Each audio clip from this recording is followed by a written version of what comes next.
Abebembezi ku rwo State House office ya RDC n'abamumbatura bashyiraho itakeri rukushangwa umurya kiyihura umurya ntonde kandi ndiyo ruhemi cenjano hagati y'abapolisi babiri Sarah Mwesugwa na Dennis Musinguzi bona bari hidara rya Superintendent of Police. The meeting resolved that all the trespassers should leave with immediate effect. Meeting ya twamu ngwa abapolisi zaho baryo. Whereby all others left apart from Superintendent of Abantu Police bona bagenda kwihaho Musinguzi Dennis. who requested to be given some more time. Washabere ngo bamwongere ubuyire. Since he had no where to put his gloves. Itakeri erukurwanurwa hariho abantu abatwireho kumara emyaka myingi. Akarunka spota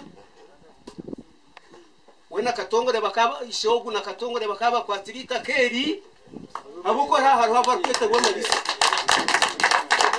barakire nimbasa kuba nimbayiha Muzamo mubuze mze hariho abarwete bomerisi abaze ibo marisi bakagaho bakaba bakuzuka bakagamu batunga amataka nkasukota ekiguto kitu cyabere kitwara cyakigiki konga tunabere ko ngashaka itaki igisere bya katongore nyon kunabere nduhura katari muri mu pedamu yafunde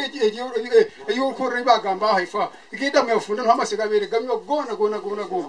edamu yafunde yakabere kiri yenyuma yikikampu aha nkayika hosaza na mwenda nyuma nkakora hatwe ningi genda ninyina beni kuma kadamu akakafunda akadamu akakakariya kakatongore nikakuma kakatongore muri kiturare akadamu aka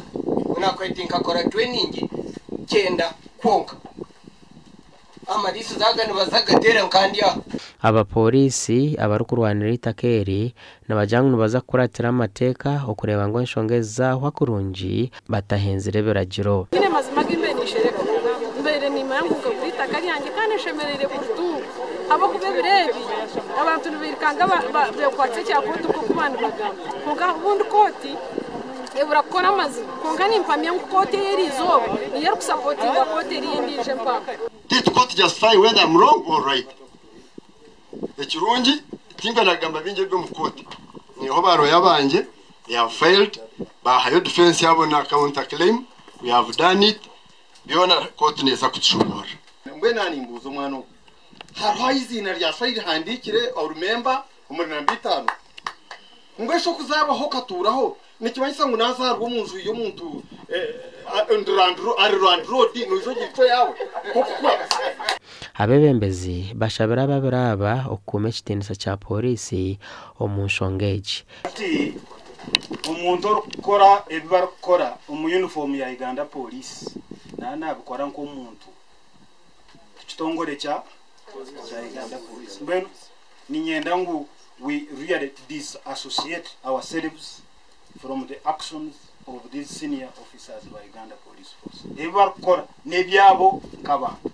imwe bantu mwa bakora barya ndakagambire bindi nimba shaba kumuragara cyo mu makaganyo aba bana n'abana banyu mubahabure abo kuba mwahemuka aba bana babahemura hasho mukote yibariyo no baza no jya ngutaro mushango ugurukuza gusinga manyaro ugurukuza gusinga ngwani kushanga abantu nk'abantu barwana nibihemure kitongore kiba kukorera gasha kwa Sunday Kabaragara William.